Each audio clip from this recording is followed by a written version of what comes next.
Well, for me, it was kind of a weird thing. So in 2014, which seems like a whole lifetime ago, I was working as the handicapper at Suffolk Downs, and our announcer got stuck in traffic. So I had to call the first race. And I thought it was like a one off, and it was really fun.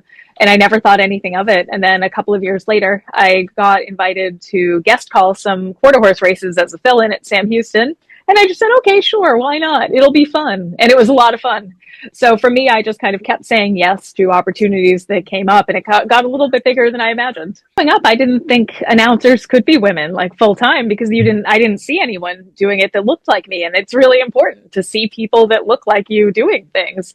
So it never occurred to me that this was a job for women. So the more the opportunities presented themselves, I just said, okay, sure, why not? And it was my last weekend at Sam Houston, the second year I did it, that I kind of thought to myself, oh, wow, I'd kind of really love to get a chance to do this for real and see if I can do it. And, sometimes it all works out. The one at Suffolk Downs was a horse named Worth the Worry. So he's the first horse I called, and I'll never forget him.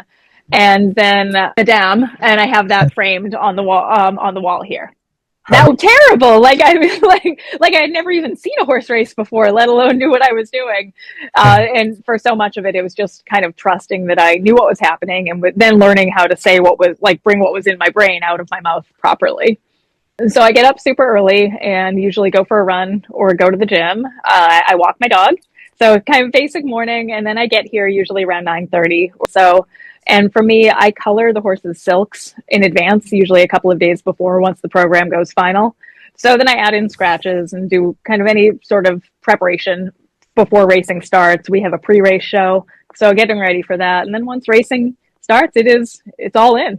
So much of calling races is getting comfortable making every mistake, right? Because there's no instruction book on how to do any of this or how to react when something really wild happens. So you just kind of have to go through it. And for me, whenever anything kind of terrible happens, I try to really adjust my tone accordingly. I think it's very important for an announcer to change their tone if something happens. I don't want to be like celebrating and screaming at the wire if there's something behind that isn't great. But otherwise, like the usual, like wacky race falling apart, horses doing weird, horse things, like that stuff. The more you do, the better it gets immediately. And for me, I'm a horse person, so I recognize the horses themselves too, along with the silks. That's been really helpful for me. Is that like I love the horses, so there'll be certain horses, even plain bays, like that you wouldn't recognize anywhere, and I'm like, oh, I know who you are. Like you're Private Cabana, just because the way they go or whatever. And it is funny. I never watched races like this when I was a handicapper or just a fan, but now I find even when I'm watching a race, I kind of watch the whole picture, not just the horse I'm rooting for. I've been very lucky that I have a couple of friends who are race callers. Jason Beam is one of my best friends in real life, so he has been a real helpful person as far as like constructive criticism, but also on days that are frustrating or something funny happens, I go, have you ever had this happen? And we can like lament about some of the same like announcer problems or things that we find funny or annoying. So it's fun getting to share this with somebody. Tisnell wins it for America.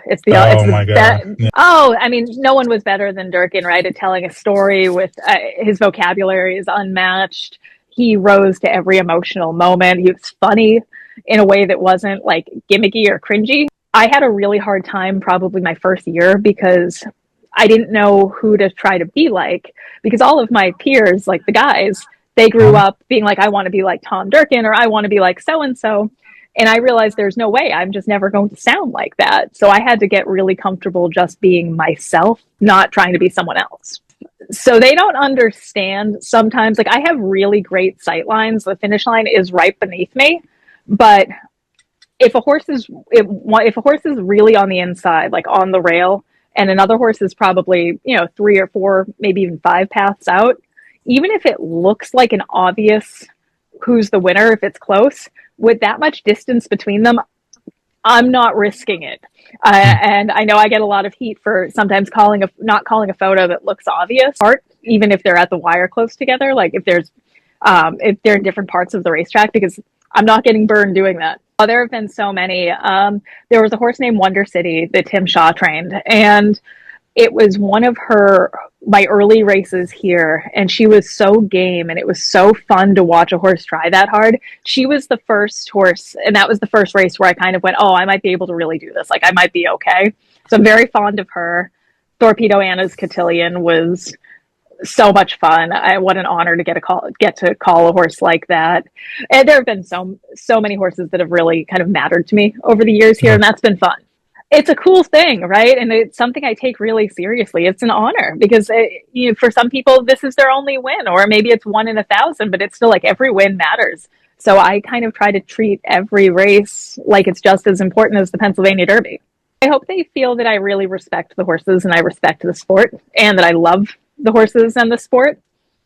I mean, this place will always have a really big chapter in my story because they gave me a chance and they stood by me and they've been so loyal. I work with some of the best people, and that's what makes it so much fun. So Parx is a really hardworking blue collar sort of racetrack. Oh, every day is different. Every race is different, and there's the chance to see something you've never seen before in all the best ways every day.